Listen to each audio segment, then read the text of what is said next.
Assalamualaikum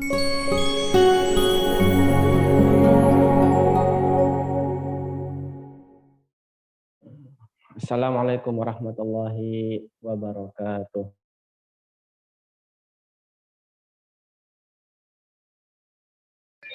Waalaikumsalam warahmatullahi wabarakatuh.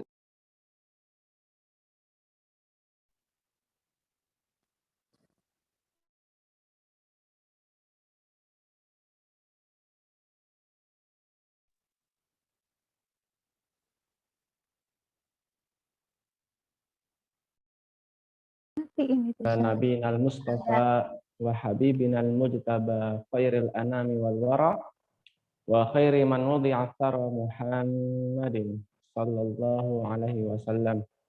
Wa asyhadu an la ilaha illallah wahdahu la syarika lahu jalla fil ula wa asyhadu anna Muhammadan abduhu wa rasuluhu ballagar risalah wa addal amanah wa nasaha lil ummah wa kasyafallahu bihil gumma wa jahada fi sabili rabbih haqqal jihad hatta atahu min rabbihil yaqin wa taraka ummatahu 'alal mahajjatil bayda lailuha kanahariha la yazigu anha illa halikun wal iyadu billahi amma ba'd.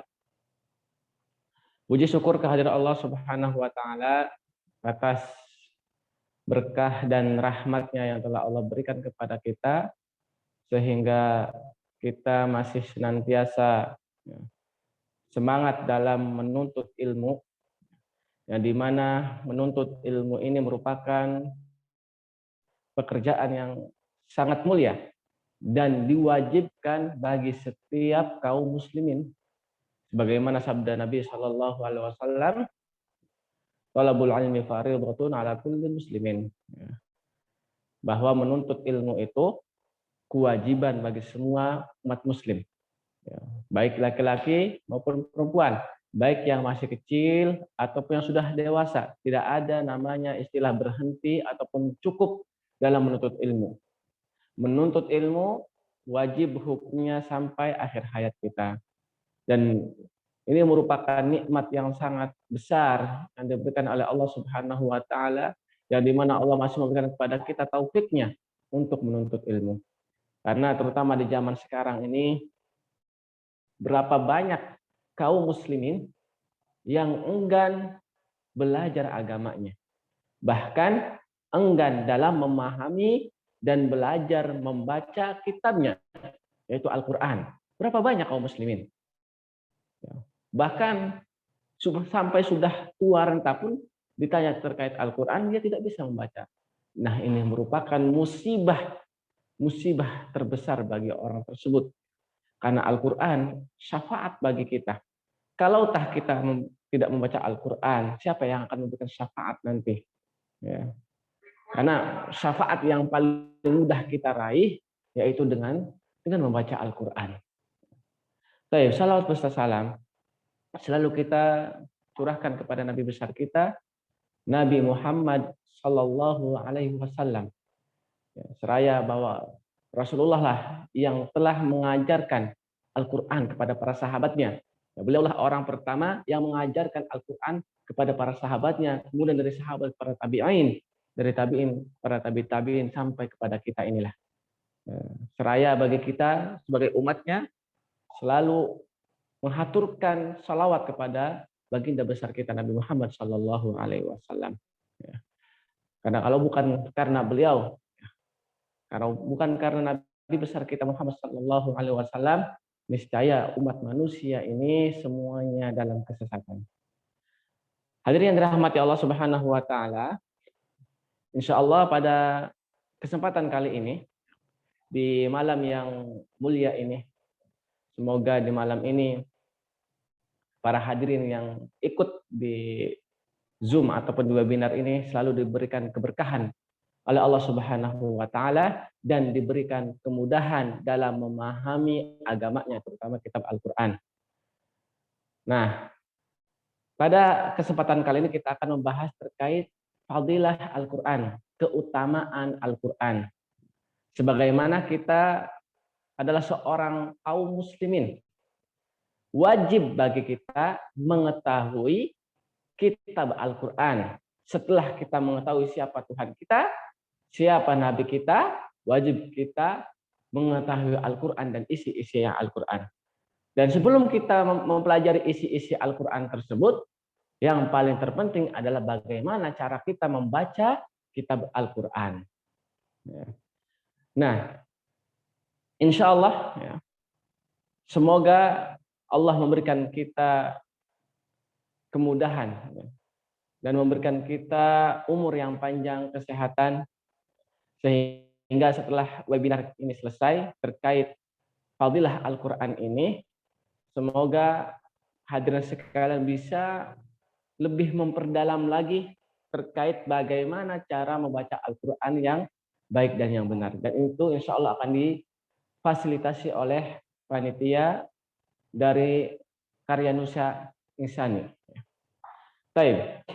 Tentunya fadilah ataupun keutamaan Al-Quran ini, kalau kita telusuri satu persatu, itu sangat banyak. Namun untuk mengiktisar, untuk kita mengambil hal-hal yang penting dalam Al-Quran, ada banyak sekali kitab yang menjelaskan terkait fadilah Al-Quran ini. Namun, dalam kesempatan kali ini, kita akan mengambil dari salah satu kitab yang berjudul At-Tibyan. At-Tibyan fi Adabi Hamalatil Quran. At-Tibyan yang menjelaskan tentang adab-adab Hamalatil Quran, orang penghafal Al-Quran. Ya. Di awal mula kitab ini diterangkan dan dijelaskan terkait fadilah Al-Quran. Dan insya Allah kita akan membahas fadilah tersebut. Tentunya sudah masyhur ya, bagi kalangan thalibul ilmi terkait kitab ini, kitab At-Tibyan fi Adabi Hamalatil Quran ini, yang dikarang oleh Imam Nawawi rahimahullah. Baik. Tidak kita mengambil waktu yang panjang, kita langsung masuk ke fadilah Al-Quran. Fadilah Al-Quran disebutkan di dalam hadis. Hadis pertama disebutkan, ataupun di dalam ayat Al-Quran dulu. Ya. Kita mendahulukan Al-Quran baru ke hadis. Ya. Di dalam ayat Al-Quran, Allah Subhanahu wa Ta'ala berfirman, Innal ladzina yatluna kitaballahi wa aqamus sholata wa anfaqu mimma razaqnakum sirran wa alaniyah yarjuna tijaratan lan tabur liwaffiyahum ujurahum wa yazidahum min fadlih innahu ghafurun syakur. Allah Subhanahu wa Ta'ala berfirman dan menjelaskan, sesungguhnya orang-orang yang membaca kitab Allah yaitu Al-Qur'an, wa aqamus shalah dan mendirikan salat, wa anfaqu mimma razaqnakum, kemudian menafkahi ataupun bersedekah dengan apa yang telah direzekikan kepada mereka, sirran wa alaniyah, baik secara sembunyi ataupun secara terang-terangan. Membaca Al-Quran, mendirikan salat, kemudian bersedekah baik secara sembunyi ataupun secara terang-terangan, yarjuna tijaratan lan tabur, yang dimana orang ini mengharapkan perdagangan yang tidak merugi. Karena kalau kita membaca Al-Quran, sholat, kemudian bersedekah, jangan pernah terbesit di hati kita bahwa ini merupakan perdagangan. Artinya ketika kita mendirikan ibadah ini ataupun bersedekah ini, harus ada imbalan dari orang tersebut, ataupun harus ada imbalan langsung dari orang lain, tidak. Yarjuna tijaratan lan tabur, mengharapkan perdagangan yang tidak merugi. Yang di mana maksudnya adalah ketika kita membaca Al-Quran, mendirikan salat dan bersedekah, kita hanya mengharapkan ridha Allah Subhanahu wa Ta'ala. Karena ridha Allah inilah yang merupakan perdagangan yang tidak merugi. Ketika kita ikhlas karena Allah Subhanahu wa Ta'ala, insya Allah semua amalan kita ini akan dibalas, walaupun bukan di dunia. Akan dibalas di mana? Di akhirat sebagai penolong kita untuk dapat memasuki surganya Allah Subhanahu wa Ta'ala. Liwafiyahum ujurahum wa yazidahum min fadlih. Allah juga akan menyempurnakan bagi orang-orang yang membaca Al-Quran, orang-orang yang mendirikan sholat dan bersedekah, hanya mengharapkan dari Allah, Allah akan menyempurnakan ujurahum, pahalanya.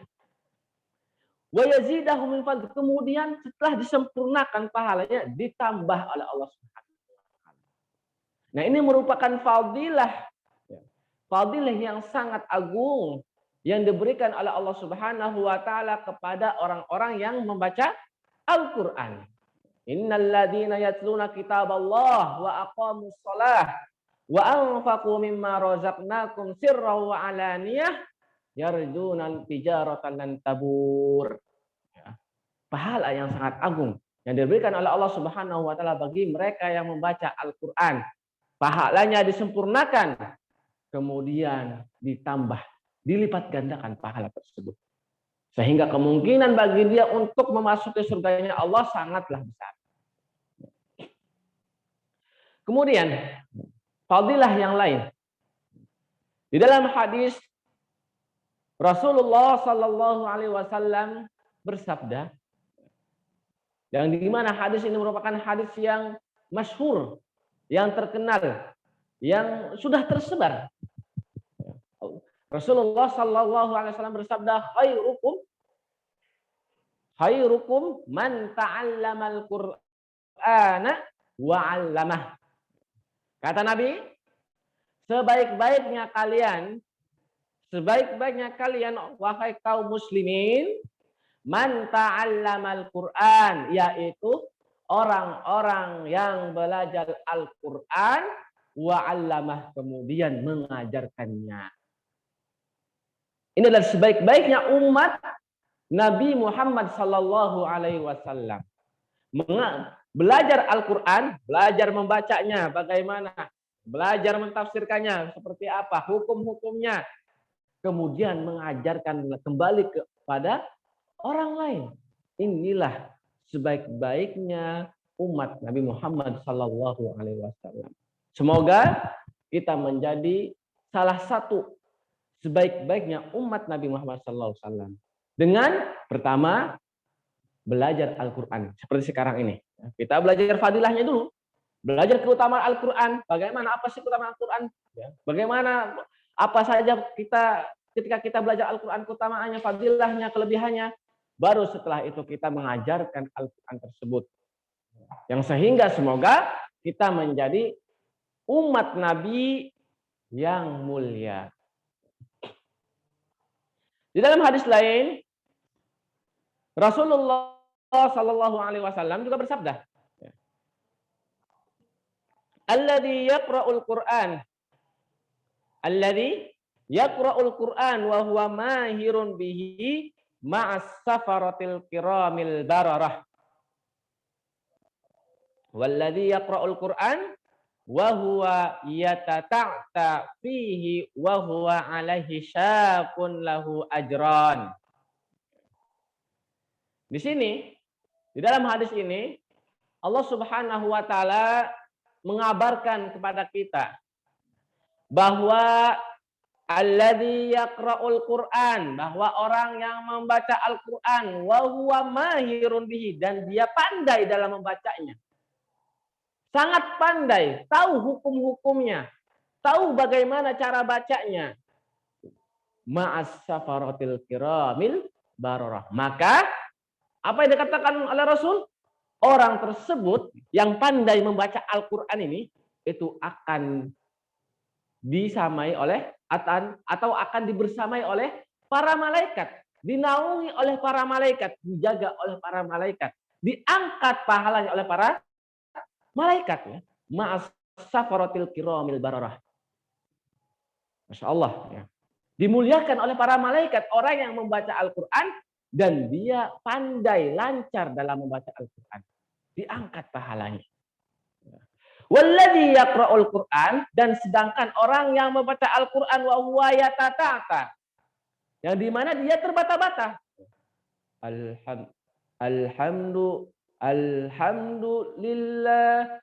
Alhamdulillahi rabbil alamin. Terbata-bata. Wa huwa alaihi syaq.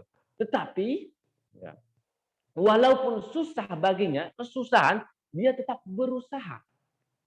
Terbata-bata tetapi tetap berusaha. Lahu ajron. Maka bagi orang seperti ini, bagi dia mendapatkan 2 pahala. Kurang baik apa Allah dan Rasulnya kepada kita? Orang yang membaca Al-Quran, yang lancar, yang pandai, dikumpulkan dan dinaungi, dimuliakan oleh para malaikat. Orang yang masih belajar, terbata-bata, belum lancar, Allah Subhanahu wa taala tidak memberikan hukuman ataupun tidak dicap berdosa. Tetapi apa yang Allah berikan? Ajron, 2 pahala. Kurang baik apa Rasul dan Allah kepada kita? Yang baca Al-Quran diberikan kemuliaan, yang baca Al-Quran dan dia kurang mahir, kurang pandai, diberikan pahala. Tidak diberikan dosa, tidak ada yang rugi. Orang yang membaca Al-Quran itu tidak ada yang rugi. Baik dia mampu ataupun belum mampu dalam membaca Al-Quran. Selama dia berusaha untuk membaca Al-Quran, tidak akan merugi selamanya. Allah akan memuliakan dia, atau Allah Subhanahu wa taala akan memberikan dia pahala. Oleh karena itu para sahabat sekalian, para ikhwatu fillah, marilah kita selalu belajar dan membaca Al-Quran. Karena fadilah, keutamaan yang Allah dan Rasulnya berikan kepada pembaca Al-Quran, apalagi yang menghafal Al-Quran, sangatlah agung, sangatlah banyak untuk kita. Kemudian fadilah yang lain, di dalam hadis yang diriwayatkan oleh Bukhari dan Muslim, Rasulullah Shallallahu Alaihi Wasallam bersabda, Mathalul mu'minil ladzi yaqra'ul Qur'an mithlul utrujjah rihuha thayyib wa ta'muha thayyib wa mathalul mu'minul ladzi la yaqra'ul Qur'an mithlut tamrah la riha laha wa ta'muha hilun wa mathalul munafiqil ladzi yaqra'ul Qur'an mithlur raihanah rihuha thayyib wa ta'muha murrun wa mathalul munafiqil ladzi la yaqra'ul Qur'an kamathalil hamdalah laisa laha rihun wa ta'muha murrun. Di dalam hadis ini Rasulullah sallallahu alaihi wasallam mengabarkan ada empat jenis manusia terkait Al-Qur'an. Ada 4 jenis manusia terkait Al-Quran. Yang pertama, manusia yang pertama, mathalul mu'minul ladzi yaqra'ul Qur'an mislul utrujjah rihuha thayyib wa ta'muha thayyib. Jenis pertama itu orang mukmin. Orang mukmin yang membaca Al-Quran. Apa sih orang mukmin? Yang beriman kepada Allah dan Rasulnya, serta mengamalkan apa yang diajarkan oleh Rasulullah. Ini adalah orang mukmin. Nah, orang mukmin ini membaca Al-Quran. Diibaratkan oleh Nabi, orang mukmin yang membaca Al-Quran ini seperti apa? Seperti utrujjah. Apa utrujjah? Utrujjah itu salah satu jenis burtukol, jenis jeruk. Jeruk yang manis dan harum. Nggak tahu kalau di Indonesia apa namanya. Apa saja? Jeruk yang manis dan harum. Jeruk mandarin. Nah, manggalewa. Ya. Pokoknya utrujjah ya. Jeruk yang wangi dan harum. Ini di Arab namanya utrujjah. Ya, bentuknya agak lonjong. Ya. Salah satu bedanya, jeruk utrujjah ini itu nggak bisa dikupas. Ya, kalau dikupas pakai tangan, itu agak susah. Bisanya harus pakai pisau, harus dikupas pakai pisau, dipotong baru dimakan. Kalau pakai tangan susah. Apa tuh? Jeruk apa? Ada nggak di Indonesia? Yang nggak bisa dikupas, susah dikupas. Bisa tapi susah. Harus dipotong baru dimakan. Ini namanya utrujjah, jeruk. Yang dimana jeruk ini baunya harum dan rasanya manis. Nah, Rasulullah mengibaratkan orang mukmin yang membaca Al-Quran itu seperti utrujah. Baunya harum, baunya harum dan rasanya manis, enak, segar. Wa mathalul mu'minul ladzi la yaqra'ul Qur'an mathalut tamrah la rihulaha wa ta'muha hilwun. Sedangkan jenis manusia yang kedua, yaitu orang mukmin yang tidak membaca Al-Qur'an. Orang mukmin yang tidak membaca Al-Qur'an.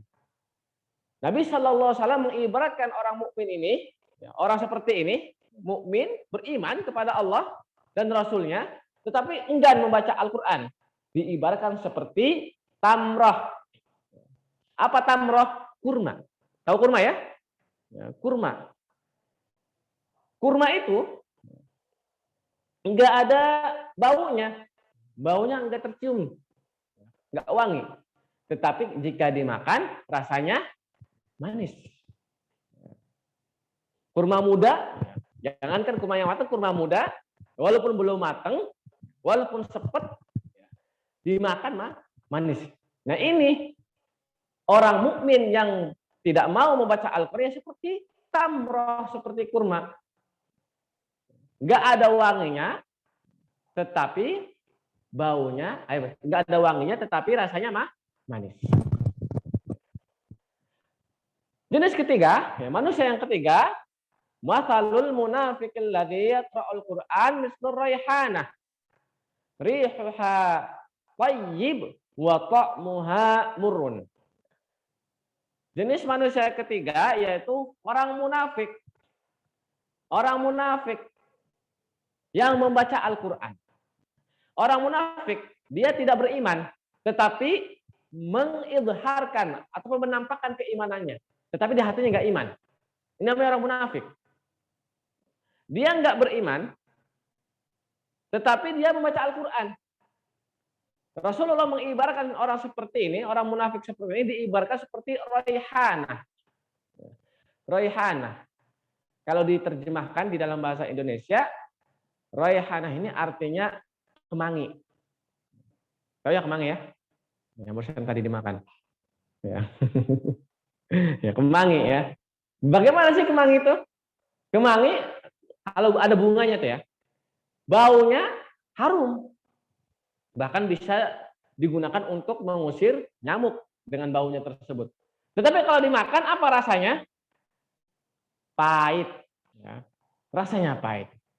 Nah inilah ya, yang dimisalkan oleh Nabi untuk orang-orang munafik yang membaca Al-Quran. Dia wanginya harum, tetapi rasanya pahit. Dan yang keempat, wa mathalul munafiqil ladzi la yaqra'ul Qur'an kamathalil hamwalah laisa laha rihun wa ta'muha murrun. Yang keempat, yaitu orang munafik yang tidak membaca Al-Quran. Sudah mah munafik, nggak baca Quran lagi. Ini jenis yang paling berat, yang paling nggak ada apanya istilahnya, nggak ada bagusnya. Ya. Sudah mah munafik, nggak baca Al-Quran. Diibaratkan seperti Handolah. Apa Handolah? Ya, kalau ketika di Sudan atau di negeri Arab ya, Handolah itu melon, bentuknya seperti melon. Ya. Bentuknya seperti melon, tidak ada wanginya, dan rasanya pahit. Ya, tetapi kalau diterjemahan, handolah itu artinya pare. Kalau diterjemahan di Indonesia ya, artinya pare. Jadi orang munafik yang membaca Al-Quran, yang tidak membaca Al-Quran, itu seperti pare, ya, ataupun handolah. Enggak ada wanginya, udah mah enggak wangi, rasanya pahit. Enggak ada bagus-bagusnya maksudnya. Nah ini jenis yang keempat. Nah di dalam hadis ini Allah menjelaskan semua jenis orang terkait Al-Quran. Pertama orang mukmin yang membaca Al-Quran seperti utrujah, wangi dan rasanya enak. Yang kedua orang mukmin yang enggak baca Al-Quran, seperti tamrah, ya, seperti kurma tadi ya, seperti kurma, nggak ada wanginya tapi rasanya manis. Ketiga, orang munafik yang baca Al-Quran, baunya wangi tapi rasanya pahit. Dan keempat, orang munafik yang tidak membaca Al-Quran, sudah mangga wangi dan rasanya pahit. Maksudnya apa sih? Dari hadis ini, apa yang kita bisa ambil dari hadis ini? Pertama, yang kita bisa ambil dari hadis ini, ketika orang itu membaca Al-Quran, dekat dengan Al-Quran, itu pasti mempunyai bau yang wangi, harum baunya. Ada pengharum. Sedangkan orang yang tidak membaca Al-Quran, dia tidak mempunyai wangi. Sehingga Al-Quran adalah pelengkap hidup kita. Dari sini kita bisa ambil faedah bahwa Al-Quran adalah pelengkap hidup kita. Contohnya, contoh orang yang mau ta'aruf ataupun khitbah. Ketika mau mampir, pasti pakai wangi-wangian. Padahal wajib nggak pakai wangi-wangian tuh? Enggak. Tapi kenapa harus pakai wangi-wangian? Biar kelihatan harum. Ya. Ternyata rapi, harum. Tandanya orang ini rajin. Ini pelengkap. Parfum pelengkap. Dan Al-Quran juga. Ketika kita membaca Al-Quran, itu melengkapi iman kita. Al-Quran mengisi hati yang kosong. Percaya nggak percaya? Ketika kita jauh dari Al-Quran, coba ya. Ketika kita jauh dari Al-Quran, itu terasa hati ini gundah, gampang marah, yakin. Ketika kita jauh dari Al-Quran, hati ini gampang gundah, gampang marah, gampang sebelan. Tetapi ketika kita baca Al-Quran, insya Allah yang tadinya gundah, yang tadinya sebel, yang tadinya marah, insya Allah akan meredam. Akan meredam. Karena Al-Quran merupakan obat, terutama obatnya hati. Inilah yang ingin dikabarkan oleh Nabi kepada kita. Selayaknya kita, dari 4 jenis manusia ini, selayaknya yang paling utama, yaitu yang nomor pertama. Ya, udah mukmin harus membaca Al-Quran biar wanginya harum dan rasanya manis. Ya. Karena semua orang mukmin, selama dia mukmin, percaya dengan Allah, percaya dengan Rasulnya, dan mengamalkan apa yang diperintahkan oleh Rasul, insya Allah dia akan masuk surga. Tapi untuk melengkapi hidupnya ini, dengan Al-Quran. Dan Rasul juga lewat hadis ini ingin mengabarkan kepada kita bahwa siapa saja ketika ia dekat dengan Al-Quran, maka dia angkat derajatnya di dunia. Dia akan diangkat derajatnya di dunia ketika dia dekat dengan Al-Quran. Jangankan orang mukmin, di dalam hadis dikatakan orang munafik tidak beriman dengan Allah, tidak beriman dengan Rasulnya, hanya pura-pura saja dia beriman dengan Rasul. Tetapi ketika dia membaca Al-Quran, diibaratkan oleh Rasul seperti raihana, memiliki wangi yang harum. Wangi harum, walaupun aslinya dia pahit. Walaupun di dalamnya dia busuk. Ketika dia membaca Al-Quran, dia baunya harum. Dilihat oleh orang, Masya Allah, diangkat derajatnya oleh orang. Walaupun di dalam dirinya busuk. Ada orang munafik. Rasulullah ingin mengabarkan ini. Siapapun yang dekat Al-Quran akan dimuliakan oleh Al-Quran. Maka oleh karena itu, kita yang notabene sudah mukmin, sudah percaya dengan Allah, sudah percaya dengan Rasulnya, hendaknya kita yang paling aula, yang paling utama untuk membaca Al-Quran. Bukan orang-orang munafik atau orang-orang kafir.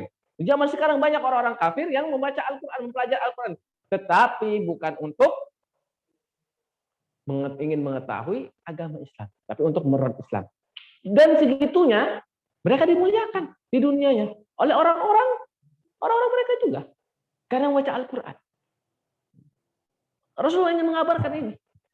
Siapapun yang dekat dengan Al-Quran, siapapun yang membaca Al-Quran, dia akan dimuliakan. Apalagi kalau dia mukmin, dia akan ditambah derajatnya dengan rasa yang manis, yaitu di surganya. Dia akan dapat surganya. Ya. Kalau orang munafik baca Al-Quran, dia dapat faedah di dunia saja. Di akhirat tidak akan mendapat fadilah dari Al-Quran. Sangat agung kitab kita ini. Kitab Al-Quran sangat agung dan sangat mulia untuk kita. Baik. Selanjutnya, di hadis yang lain, Rasulullah Shallallahu Alaihi Wasallam bersabda, "La hasada illa fisnatain. La hasada illa fisnatain. Rajulun atahullahu al-Qur'an wa huwa yaqumu bihi ana al-laili wa ana an-nahar wa rajulun atahullahu malan fa huwa yunfiquhu ana al-laili wa ana an-nahar." Dalam hadis ini Rasulullah bersabda menerangkan bahwa tidak ada ataupun tidak boleh hasad. Tidak boleh hasad kecuali pada dua perkara. Nggak boleh hasad. Tahu hasad ya? Hasad itu pengen nikmat orang. Itu pengen Allah itu memberikan nikmat kepada kita seperti sebagaimana Allah memberikan nikmat kepada orang yang lain. Namanya hasad. Dan ini dilarang. Aslinya dilarang oleh syariat. Ketika teman kita diberikan nikmat, misalkan mobil, Ustaz, antum diberikan mobil, Ustaz, ini, dia dikasih mobil sama Allah. Semoga mobilnya hancur, ketabrak besok, terus saya dapat mobil yang baru. Ini namanya hasad. Pengen nikmat orang tersebut pindah ke dia. Nggak boleh. Ini nggak boleh dalam syariat ya, menginginkan nikmat orang lain untuk kita. Dengan yang dimana dia menginginkan nikmat itu hilang dari dia. Ini namanya hasad. Nggak boleh. Illa fisnatain, kecuali dalam dua perkara. Yaitu kita boleh iri, kita boleh pengen meminta nikmat seperti nikmat yang Allah berikan kepada orang lain itu pada dua perkara, yaitu pertama, rajulun atahullahul Qur'an fa huwa yaqumu bihi ana al-laili wa ana an-nahar. Pertama, kita boleh iri kepada orang yang diberikan oleh Allah Subhanahu wa taala Al-Qur'an. Kita melihat misalkan si fulan, si A, dikasih oleh Allah kemuliaan, bisa baca Al-Quran, bisa baca tafsir, kemudian bisa mengamal Al-Quran. Nah, kita iri pada orang tersebut, ini boleh. Atau yang kedua, kita iri kepada orang yang diberikan oleh Allah harta yang banyak, kemudian dia rajin sedekah.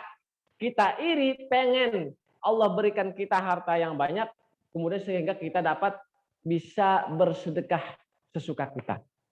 Nah, ini enggak apa-apa. Kita iri untuk dua orang seperti ini. Dan ini biasanya dalam syariat, ini namanya sebenarnya bukan hasad. Tetapi dinamakan ghibthah. Ghibthah. Ya, hasad, iri yang dilarang. Ghibthah, iri yang dianjurkan. Beda ya. Hasad, iri yang dilarang. Ghibthah, iri yang dianjurkan. Emang apa sih bedanya hasad sama ghibthah? Kalau hasad, orang tersebut menginginkan nikmat yang pada orang lain itu hilang, pindah kepada kita. Ini namanya hasad. Kalau ghibthah, dia iri. Dia iri pengen diberikan nikmat seperti dia. Tetapi tidak pernah mengharapkan di hatinya bahwa nikmat itu pindah ke dia. Hilang dari orang tersebut dan pindah ke dirinya. Enggak. Ini namanya ghibthah. Boleh. Dan juga ghibthah itu lebih kepada fastabiqul khairat. Berlomba-lomba dalam kebaikan. Namanya ghibthah. Misalkan, kalau pacar sebut nama, misal Silmi misalkan. Ya, silmi. Ya. Misalkan hari ini menyumbang 100 juta untuk pondok Umdatul Islam. Contoh ya. Ustadz Arif tahu, Ustadz Silmi nyumbang 100 juta. Saya nggak boleh kalah nih. Besoknya nyumbang 200 juta. Nah, ini namanya ghibthah. Dan ini dianjurkan, boleh. Ya, karena lebih ke fastabiqul khairat. Iri dalam hal kebaikan. Ya, namanya ghibthah. Dan ini dianjurkan. Baik. Fadilah Quran yang lain. Yang berapa nih? Ini. 1, 2, 3, 4. Nah, ini yang kelima ya. Fadilah Quran yang kelima. 1, 2, 3, 4, 5. Oh, ke-6. Hadis ke-6 soalnya. Ya. Fadilah Quran yang ke-6. Yaitu bahwa Nabi Shallallahu Alaihi Wasallam pernah bersabda, Innallaha ta'ala yarfa'u bihadzal kitab aqwaman wa yadha'u bihi akharin. Rasulullah mengatakan, sesungguhnya Allah Subhanahu wa taala mengangkat derajat suatu kaum dengan kitab ini, yaitu kitab Al-Qur'an, wa yadha'u bihi akharin, dan menghinakan kaum yang lain. Maksudnya apa? Maksudnya Allah mengangkat derajat kaum-kaum yang membaca dan mengamalkan Al-Quran, dan Allah akan menghinakan kaum-kaum yang enggan membaca Al-Quran. Makanya akan beda. Ya. Orang yang sering dekat dengan Al-Quran dengan orang yang tidak pernah dekat dengan Al-Quran, itu akan beda. Dan Allah akan bedakan. Ini akan diangkat derajatnya nanti di akhirat, ini akan dihinakan nanti di akhirat. Nah, dari hadis ini ada kisah yang menarik. Dari salah satu sahabat Nabi Shallallahu Alaihi Wasallam dan salah satu khulafaur rasyidin kita, yaitu Umar bin Khattab radhiyallahu anhu. Dan di mana dulu Sayyidina Umar radhiyallahu anhu pernah mengunjungi Mekah.